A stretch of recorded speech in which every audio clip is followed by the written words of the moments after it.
Imagina só que bizarro descobrir que a sua mãe quase se casou com um demônio sanguinário. Bem estranho, né? E é exatamente isso que acontece em Os Fantasmas Ainda Se Divertem, de 2024, o filme que nós vamos falar no vídeo de hoje. Então, se você também gosta dessa obra e quer se aprofundar ainda mais no universo desse filme, ou se você ainda não assistiu e quer saber se vale a pena assistir esta obra, fica nesse vídeo até o final que ele tá bem legal e bem assustador. Beetlejuice. Eu sou o Gabriel, esse é o canal Videoterapia. Se você é novo por aqui, se inscreva agora mesmo, que será bem legal ter você conosco. Deixe o seu like e um comentário no início do vídeo, que ajuda bastante a impulsionar o conteúdo. Então já coloca aqui nos comentários o emoji de um besouro e de um suquinho, que eu vou responder com o emoji de um fantasminha. Já que neste vídeo nós vamos falar bastante do besouro suco. Mas cuidado, se falar o nome dele 3 vezes, ele aparece na sua casa. Clique também no botão do hype, que é uma ferramenta nova aqui do YouTube, que ajuda canais que estão começando a ganharem mais visibilidade. Então, só clicar aqui em hypar que vocês ajudam bastante o meu trabalho. O filme estreia oficialmente nos cinemas no dia 5 de setembro, ou seja, amanhã, quinta-feira, e eu recebi um convite muito especial da Warner para assistir esse filme antes da data de lançamento. Então, Warner, muito obrigado por essa oportunidade. Foi uma delícia, foi uma experiência bem gostosa, já que eu sou apaixonado pelo universo de Beetlejuice. E se você é do futuro e está assistindo esse vídeo após o lançamento deste filme, ignore essa parte, tá? O primeiro filme dessa franquia, Os Fantasmas Se Divertem, foi lançado em 1988, foi um dos primeiros trabalhos, né, com uma grande distribuição do diretor, produtor e roteirista Tim Burton. O cara simplesmente revolucionou essa mistura de terror, horror barra comédia. Ele conseguiu misturar muito bem esses elementos, não só em Os Fantasmas Se Divertem, como também em toda a sua filmografia. É um diretor muito popular em Hollywood, ele tem obras extraordinárias, inclusive Os Fantasmas Se Divertem está no meu top 3 dos filmes desse diretor, junto com A Lenda do Cavaleiro Sem Cabeça, que eu acho maravilhoso, e Ed Wood, que eu acho um filme espetacular. Deixo a recomendação dessas duas outras obras também desse diretor, que são incríveis, e se vocês querem ver eu falando sobre eles aqui no canal, é só deixar nos comentários. Desde 1989 que o Tim Burton vem negociando uma continuação com a Warner. Pois é, gente, desde 1989, e agora, 2024, finalmente deu certo. É claro que ao longo dessas décadas, o Tim Burton mudou muito de ideia, né? Nos primeiros rascunhos da continuação, ele queria colocar o Beetlejuice no Havaí. Pois é, já imaginou como seria isso? Então, uma das sequências que o Tim Burton sempre imaginou na cabeça dele era colocar a figura, né, do Tim Burton ali, o Michael Keaton, em algumas aventuras no cenário do Havaí. Então, a família Dietz, que é os pais da Lydia, né, junto com a Lydia, eles se mudariam pro Havaí, porque o Charles, ele ia construir um resort, ele ia enfrentar alguns problemas ali com alguns sócios, aquela coisa toda, e ele ia contar com a ajuda do Beetlejuice para conseguir resolver estes problemas. E essa ideia do Havaí ficou por muito tempo na cabeça do Tim Burton. Ele queria misturar essa figura, né, meio que do expressionismo alemão, que é onde o Tim Burton tira, né, as suas ideias ali, principalmente para a estética dos filmes dele, junto com aquele cenário moderno, aquele contraste do azul, do verde, que está presente no Havaí. Ele não conseguiu fazer isso numa sequência, mas ele conseguiu introduzir uma cena dessa no filme Sweeney Todd, o barbeiro demoníaco da rua Fleet, onde nós vemos uma cena maravilhosa que está o Sr. Todd junto com a Sra. Lovett na praia. E eles estão naquele visual do expressionismo alemão, naquele cenário com um contraste super alto. E essa ideia que ele usou em Sweeney Todd, ele, na verdade, reciclou dessa continuação que não aconteceu de Beetlejuice. Como a maioria das pessoas ainda não assistiram este filme, eu vou fazer um pouco diferente. Eu vou dividir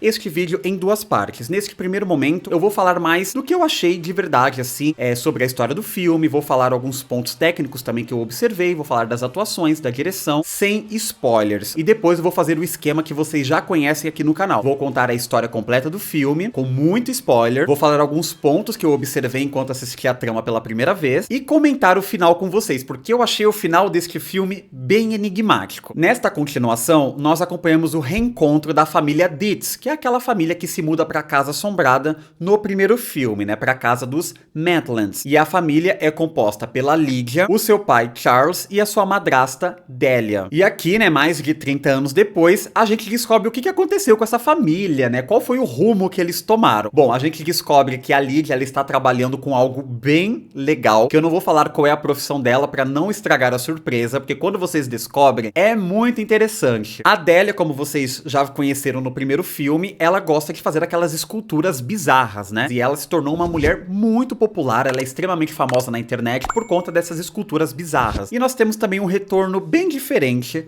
do Charles. Só que agora nós temos mais um membro dessa família, que é a jovem Astrid, interpretada por Jenna Ortega. Ela é filha da Lydia, uma garota bem rebelde, né? Aquela típica adolescente que não lida muito bem com a profissão da mãe. Ela sente um pouco de vergonha. Acontece uma situação familiar e eles precisam retornar ao Winter River, que é a casa lá onde tudo acontece no primeiro filme. Quando essa continuação foi anunciada, eu fiquei muito ansioso. Eu sou apaixonado por esse universo que o Tim Burton criou. Eu assisti tanto o primeiro filme que vocês não têm noção. Eu tinha ele em VHS e eu assistia demais. A minha mãe não aguentava mais. Ela falava, pelo amor de Deus, Gabriel, assiste outra coisa, eu não aguento mais esse tal de Besouro Suco. Eu cresci assistindo Beetlejuice, eu amava a série também, porque Beetlejuice ganhou uma série animada, com 4 temporadas que são bem divertidas. Inclusive, elas estão completinhas aqui no YouTube, tá? Mas não contem pra ninguém. E aquela pergunta principal que todo mundo faz quando, né, nasce uma continuação como essa é: precisava? Será que o filme original não era bom o suficiente pra ficar ali, imortal, intocável, e é isso? Precisava. Aqueles personagens são incríveis, e tudo que é incrível, a gente quer mais daquilo, a gente fica viciado na história. Eu achei um filme delicioso do início ao fim. Achei uma história muito envolvente, ela faz sentido, isso é legal. Uma continuação que faz sentido. Você percebe que aqueles personagens, eles viveram enquanto nós não estávamos assistindo a vida deles. Porque isso é uma coisa muito difícil de fazer, né? Porque esses atores, desde 88 até em 2022, quando eles começaram a trabalhar com esse projeto, eles foram fazer outros trabalhos, né? O Winona Ryder foi se envolver em outros projetos, a Catherine O'Hara também, todos os atores foram fazer outras coisas. Então, quando você retoma uma produção de muitos anos, os atores precisam entrar naquela vibe, precisam estudar o personagem de novo, e o principal, o roteiro precisa ter substância de 88 até 2024. Você tem que sentir que os personagens viveram ao longo desses anos, e não que eles ficaram simplesmente congelados ali no estúdio, só esperando a câmera ligar pra eles aparecerem de novo. E aqui o Tim Burton consegue fazer isso muito bem. Parece que a Adélia que nós vemos aqui deste filme é a mesma lá de 88 e que ela envelheceu, amadureceu, conseguiu se tornar uma pessoa famosa ainda mais divertida do que no primeiro. E olha que eu gostava demais dela no primeiro filme. E o mesmo eu posso dizer da Lydia, que é a personagem da Winona Ryder. A Winona Ryder, ela é uma atriz espetacular, né? Ela já fez obras super premiadas e ela consegue transmitir a mesma vibe da Lydia lá de 88, só que amadurecida. Então ela perdeu aquela rebeldia que nós vimos no filme original, mas ainda assim ela é rebelde. Ela não segue a normalidade, ela não é uma pessoa ordinária. Ela vai pro mundo dela, do jeito dela. E o mesmo se aplica pro Michael Keaton.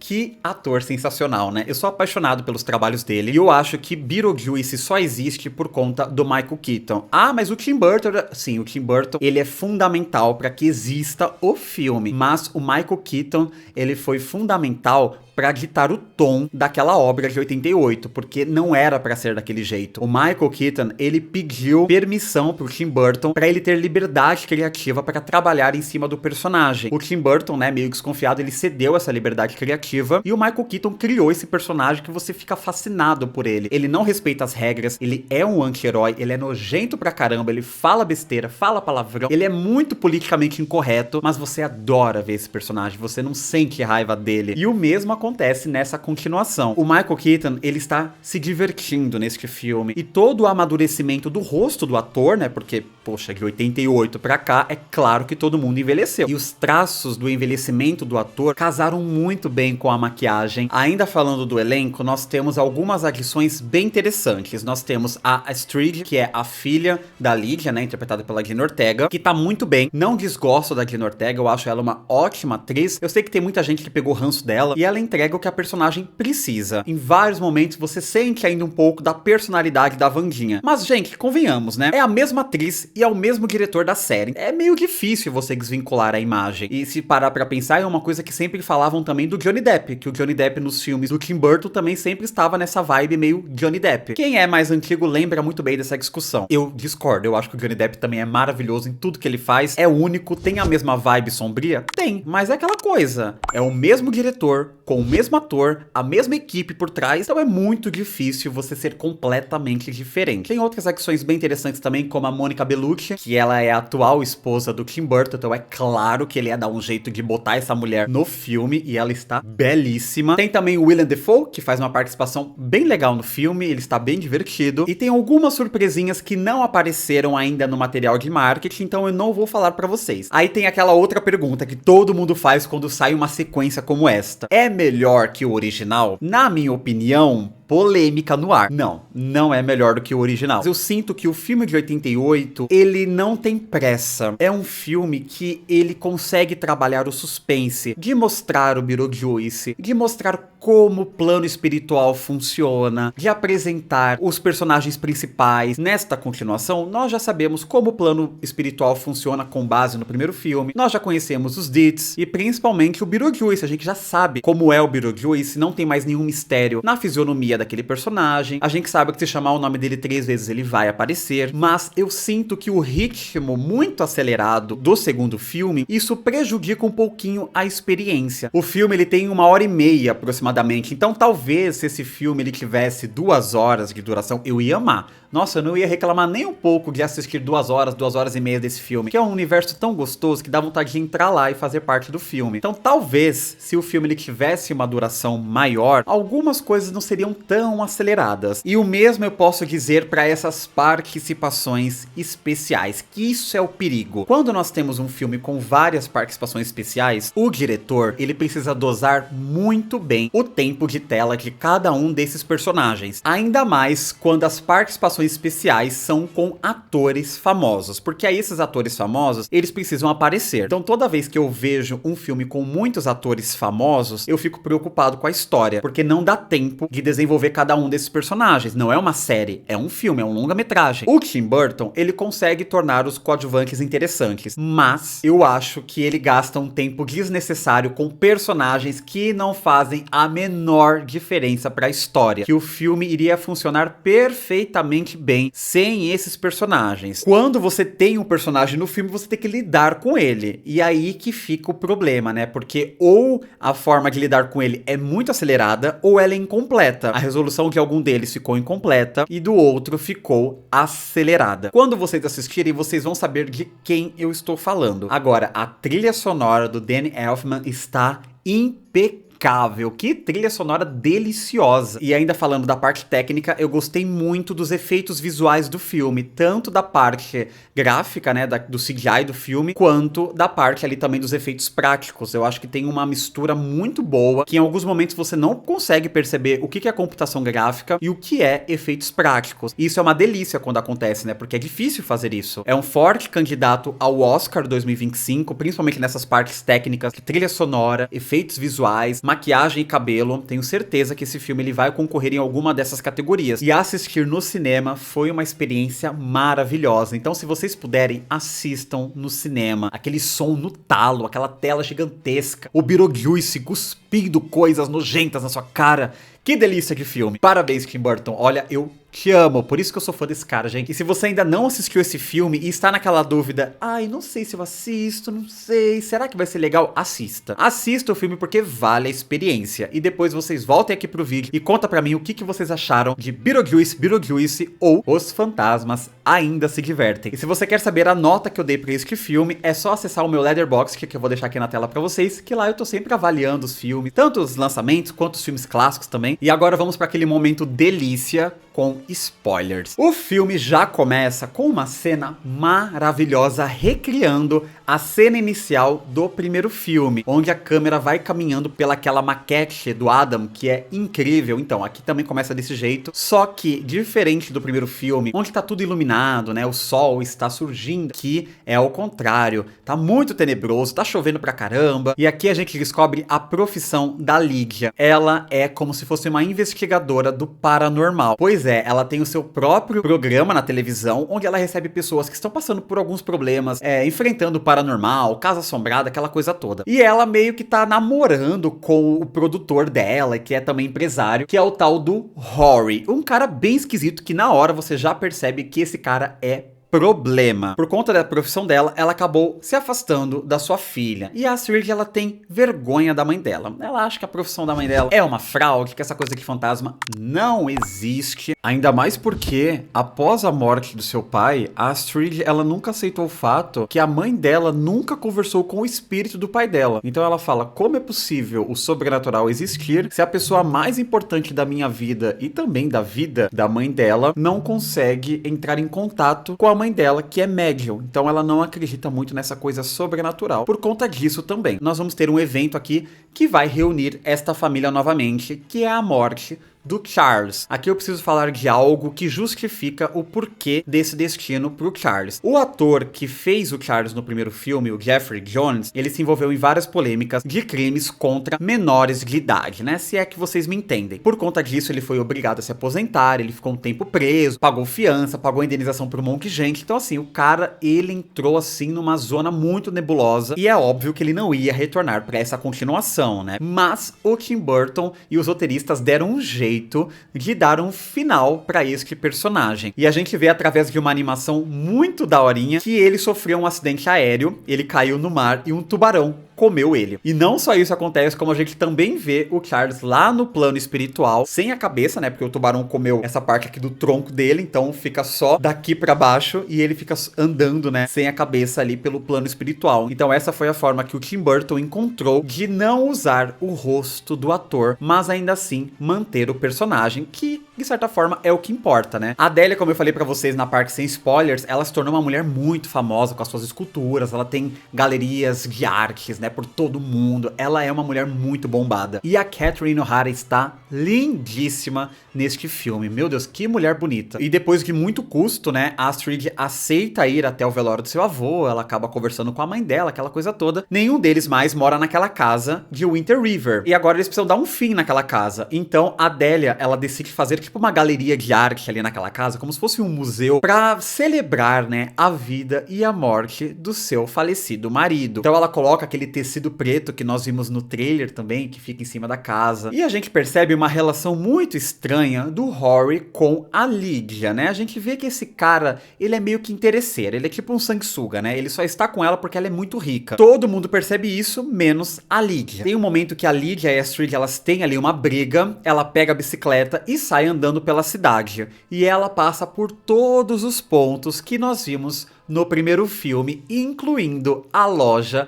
dos Maitlands, que é a loja que a Bárbara e o Adam, eles tinham quando eles eram vivos, né? A loja que eles foram lá pegar algumas coisinhas e acabaram morrendo ali naquela ponte. A Astrid também passa pela ponte, então a gente vê todos os lugares do primeiro filme, só que agora atualizados. Então, onde era a loja do Adam e da Bárbara, agora virou uma outra coisa. No que ela está andando de bicicleta, ela acaba sofrendo um acidente e ela cai dentro do quintal de um jovem chamado Jeremy. Esse jovem, ele está ali na árvore, lendo um livro, né, estudando uma musiquinha. Aí ele, oi, tudo bem? Aí ele começa a conversar com a Astrid, né, e rola aquele climinha de romance, aquela malemolência. Os dois ficam conversando, ele fala, nossa, você é muito bonita, né, como que você apareceu aqui do nada? Aí ela fala, não, é que nós viemos aqui na casa da minha família, sua família mora naquela casa assombrada. Aí ela, não, a gente não mora mais lá, mas a casa pertence à minha família. Inclusive, a minha mãe é a Lydia, ela cresceu naquela casa. E ele, nossa, sua mãe é a Lydia. Meu, ela é uma celebridade, todo mundo gosta dela, não sei o quê. E nasce ali meio que um romancezinho entre esses dois. E ela volta lá pra casa junto com a sua família. No meio disso tudo, o traste do Roy, ele pede a Lydia em casamento, no meio do velório do Charles, tá? O cara não tem senso mesmo. E ele já quer casar na noite de Halloween, que vai acontecer daqui 2 noites. E a Adélia fica conversando com a Lydia pra ver o que eles vão fazer com a casa. Até que eles decidem vender. E sabe quem vai vender essa casa? A filha da Jenny Butterfield, lá do primeiro filme, né? Aquela corretora. Pois é, a família ainda continua nesse ramo imobiliário. E a filha dela apareceu no primeiro filme. Era aquela garotinha que estava lá no carro, né? E até conversa um pouquinho com a Lydia também. E a Lydia pede pra Astrid ir encaixotar algumas coisas lá no sótão. E ela ainda faz uma piada com a mãe dela. Ué, mas lá no sótão não tem aquele casal de fantasmas que morava na casa? E aí a Lydia fala: não, a Bárbara e o Adam não moram mais nesta casa. Eles conseguiram uma brecha no mundo espiritual e foram pra outro lugar. Adam e Bárbara não aparecem neste filme. Uma pena, né? Eu queria muito ver o retorno deles. Então ela sobe ali pra encaixotar umas coisas e tal. E ela vê a maquete, então aquela maquete lindíssima. E ela encontra um flyer, né? Um panfleto ali de propaganda com o nome do Beetlejuice. A mãe dela sobe pra ver se tá tudo bem e fala: ei, não mexa com isso. Jamais fale o nome desse cara 3 vezes. É sério, não faça isso, não sei o quê. E ao mesmo tempo, nós acompanhamos o que acontece lá no plano espiritual. Então a gente vê que o Beetlejuice, ele tem um escritório com vários funcionários e que são chamados de encolhidos, né? Que tem aquela cabecinha pequenininha, né? Porque tem aquele pozinho mágico que encolhe a cabeça. Então ele tem vários funcionários daquele jeito. E acontece um acidente ali com o faxineiro, que inclusive o faxineiro aqui do plano espiritual é interpretado pelo Danny DeVito. Ele está ali limpando algumas coisas e ele acaba encostando no negócio de eletricidade. E isso faz algumas malas que estavam ali no departamento que ele estava limpando caírem no chão e uma pessoa está lá dentro. Na verdade, uma pessoa está dentro de várias malas. É uma mulher que foi desmembrada. Então,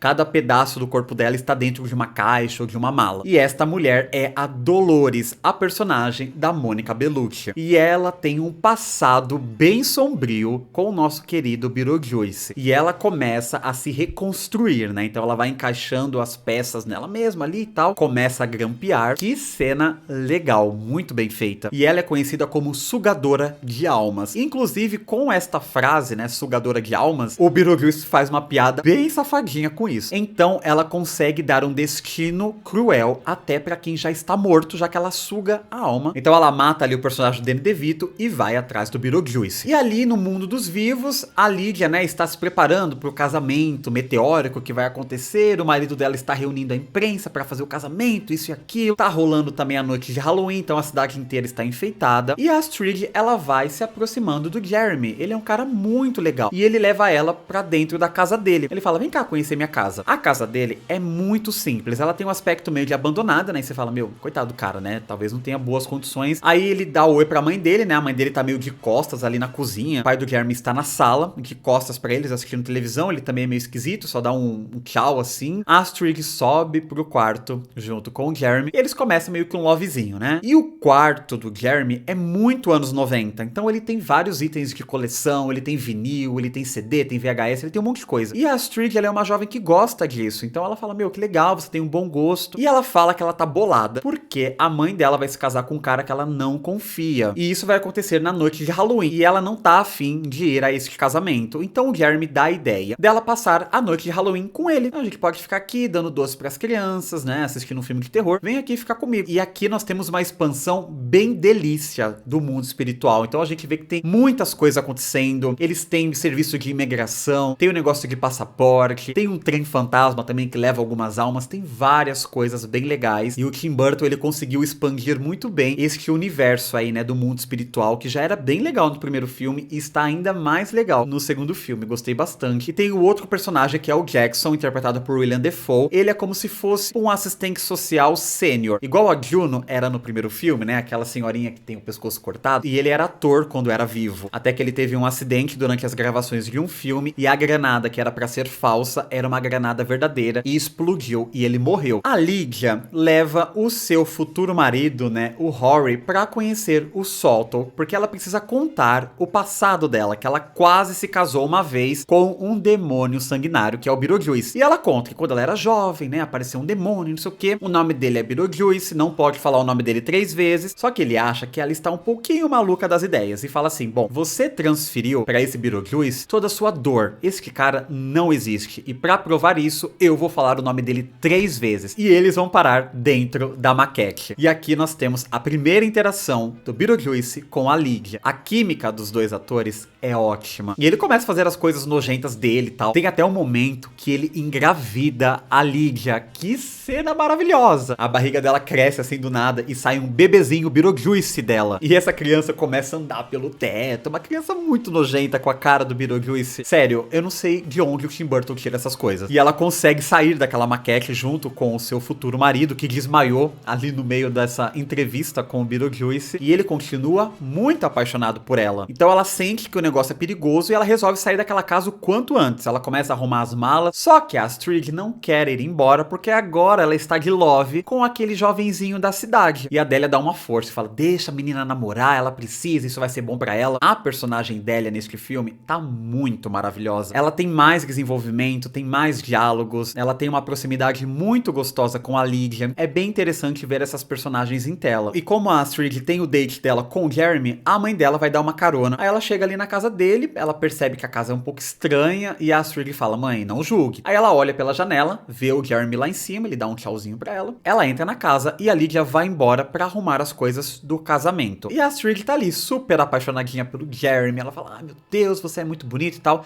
E eles começam a se beijar. Enquanto eles estão ali se beijando, os dois estão flutuando. Pessoas normais não costumam flutuar quando se beijam, né? Tem alguma coisa errada. O Jeremy é um fantasma. Quando a Astrid descobre isso, ela fala: meu Deus, então tudo que a minha mãe fala é verdade, ela não está mentindo, o plano espiritual existe mesmo. Aí ele fala: então, eu gostei muito de você, por favor, não vá embora e eu preciso da sua ajuda para conseguir voltar aqui pra Terra. E a Astrid, como gostou dele, fala: tá, como que eu posso te ajudar? Aí ele pega o Manual dos Recém-Falecidos, sim, aquele mesmo livro do primeiro filme, e ele fala: olha, eu li aqui nesse livro, que a gente recebe quando a gente morre, que é possível retornar à vida através de um ritual. Mas para isso, uma pessoa que está viva precisa ir comigo me ajudar nesse ritual. Aí ela fala: tá bom, eu te ajudo. E aí ele faz todo aquele esquema que nós vimos no primeiro filme. Ele desenha uma porta, bate 3 vezes, ele consegue atravessar a porta, mas a Astrid não consegue porque ela está viva. Então ele fala assim: olha, você não vai conseguir atravessar porque você está viva, mas se você ler este encantamento, você consegue atravessar. Ela lê ali numa língua estranha e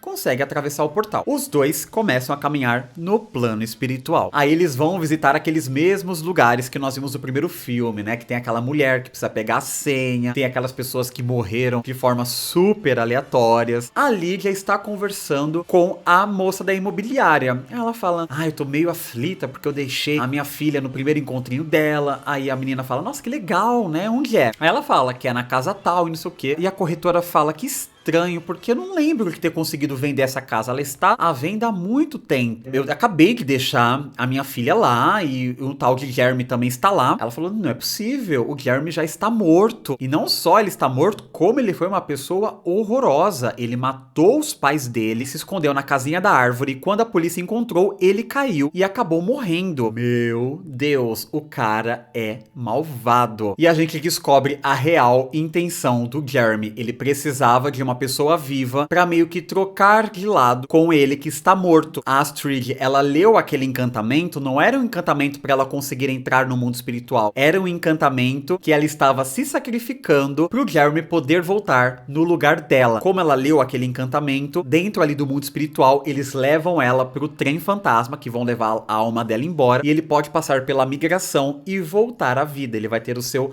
passaporte carimbado. Quando a Lydia chega na casa dele, ela encontra os pais do Jeremy, que é aqueles que a gente viu de costas e tal, que o rosto da mãe do Jeremy está com uma faca assim enfiada, e a mesma coisa com o pai dele. Eles continuam vivendo ali na casa, vivendo, né? Mas eles estão mortos há muitos anos. Ela pega o manual dos recém-falecidos, vê a última página que foi lida, que era desse encantamento, e ela resolve pedir ajuda a quem? Beetlejuice. Ela vai até a maquete, chama o nome dele 3 vezes e fala: vamos barganhar. E a gente sabe o que ele quer, né? Um casamento digno. Ela fala que aceita desde que ele ajude a trazer a filha dela de volta. O Beetlejuice então aceita o acordo ali com a Lydia e eles vão atrás da jovem lá no mundo espiritual. Então começa aquele jogo de perseguição, um indo atrás do outro e a Dolores indo atrás do Beetlejuice. Então ela sai matando geral. Ela mata o assistente pessoal também do Beetlejuice, que é o Bob, muito fofinho, coitado do Bob. E no que a Astrid está sendo levada pro trem fantasma, pra alma dela ir embora, ela encontra o pai dela, ele também trabalha ali no mundo espiritual. E ele, como morreu num acidente ali no mar, ele tem vários peixes grudados no rosto dele, a maquiagem é ótima. E nisso, a Lydia também encontra ela. Enquanto isso, o Beetlejuice está atrás do Jeremy, porque também fazia parte do acordo, né? Que era encontrar este cara. Porque se ele conseguir sair do plano espiritual, a Astrid, ela nunca mais vai conseguir sair de lá. Então ela realmente vai morrer. Enquanto isso está rolando no mundo espiritual, a Delia, ela está fazendo uma live ao lado do túmulo do seu marido falecido. Pois é. E ela comprou algumas cobras pela internet. É muito engraçado essa cena. E a moça que vendeu essas cobras disse que as cobras não tinham mais o dente. Então não ia ter perigo das cobras morderem. Olha só as ideias dela. E aí no meio dessa live, ela pega as cobras ali pra meio que fazer um ritual para os seus seguidores. E as cobras ainda têm dente. E elas mordem o pescoço da Delia e ela morre. Pois é, gente. Essa cena é muito engraçada. E aí a gente vê ela no plano espiritual reclamando de tudo. Só que diferente da Lydia e da Astrid, ela realmente morreu com a picada de cobra. Gente, é muito boa essa cena. Agora eu lembrei, vou ficar dando risada dessa cena. Só que tem um problema. Tem duas pessoas vivas que não podem estar ali no plano espiritual. E a polícia ali do plano espiritual, seguida do assistente social Jackson, estão atrás destas mulheres. E aí nós vemos o Jeremy indo carimbar o seu passaporte para voltar à vida. E ele tem o passaporte carimbado. O funcionário que carimbou o passaporte dele era o Beetlejuice e ele carimbou uma informação falsa. O chão abre e ele cai no inferno. Como o Beetlejuice cumpriu a parte dele do acordo, ele agora vai precisar se casar com a Lydia. Então ainda tem isso pra acontecer. E a Delia, como está passando por vários perrengues ali no plano espiritual, ela fala o nome do Beetlejuice 3 vezes e ele aparece pra ajudá-la também. Então ele está ajudando toda a família Dietz. Eles conseguem sair daquele plano espiritual. A Astrid se despede do seu pai e elas vão até a igreja onde vai rolar o casamento da Lydia com o Rory. Quando ela chega ali, tem vários convidados e todos são digital influencers. Então estão todos fazendo live e o Beetlejuice está no altar junto com a Delia esperando a Lydia aparecer. Então a gente vê, né, aquele vestido vermelho clássico do primeiro filme, lindíssimo. E o Beetlejuice com a roupinha de casamento. E ele fala pro Rory, olha cara, você perdeu, tá? Mas ela vai se casar comigo. E o Beetlejuice faz algo muito legal. Ele pega um soro da verdade que por acaso estava no bolso dele, ele aplica no pescoço do Rory e pergunta qual é a real intenção dele com a Lydia. E ele conta toda a verdade. Ele fala que só quer se casar com a Lydia porque ela é rica, ele é um cara interesseiro, ele nem gosta dela, ele acha ela uma aberração e é só por isso que ele quer se casar. Então ele fica ali de canto assistindo o casamento da Lydia com o Beetlejuice. O Beetlejuice faz uma magia ali pra esses digital influencers, então eles meio que entram dentro do celular, uma cena muito boa que inclusive está no trailer do filme, e vai rolar o casamento do Beetlejuice com a Lydia. Será que agora vai dar certo? Porque no primeiro filme não deu certo. Antes de descobrir se vai dar certo ou não, eu quero pedir pra você se inscrever no canal se você ainda não for um inscrito. Deixa o seu like, compartilha esse vídeo com um amiguinho de vocês que também gosta de Beetlejuice. Coloca nos comentários o seu filme favorito do Tim Burton e quais filmes que vocês querem ver aqui no canal. Não se esqueçam de clicar no botão do hype e vamos ao grande finale do filme. Aí começa a rolar uma cena de música muito divertida que simula mais ou menos aquela cena do primeiro filme que os personagens dançam no jantar. Mas quem aparece para atrapalhar o casamento? Dolores. E ela está putaça com o Beetlejuice e aqui a gente entende o porquê. Os dois, quando eles eram vivos, eles se conheceram. Eles tiveram um lance bem intenso e a Dolores envenenou o Beetlejuice. Pois é. Esta é a forma que ele morreu envenenado. Aliás, no vídeo que eu fiz sobre o primeiro filme, eu explico que existe um roteiro que foi descartado, onde fala da morte do Beetlejuice. Neste roteiro descartado, o Beetlejuice ele morreu enforcado, e foi ele mesmo que tirou a própria vida, o que faz sentido com a história do primeiro filme, já que ele trabalhou também como funcionário público no plano espiritual, e a gente sabe que quem tira a própria vida fica condenado a trabalhar para sempre no plano espiritual. Então essa informação não condiz muito com esse segundo filme, porque como que ele trabalhou no plano espiritual, sendo que ele não tirou a própria vida? Quando ele estava morrendo ali com os efeitos do veneno, ele pegou um machado ou o corpo da Dolores e colocou ela em várias caixas, por isso que ela estava toda desmembrada no início. E ela chega, né, pra acabar com tudo, ela quer matar o Beetlejuice e não sei o quê. Só que o Beetlejuice, ele é o cara ali dos truques, né, e ele dá um jeito da Dolores se apaixonar pelo Rory. E a Astrid consegue invocar aquele verme que vive naquele planeta que parece o planeta de Duna, né? O verme aparece e engole a Dolores e o Rory. A Lydia fala o nome Beetlejuice 3 vezes e ele explode. Ficando ali naquele altar, a Lydia, a sua filha Astrid e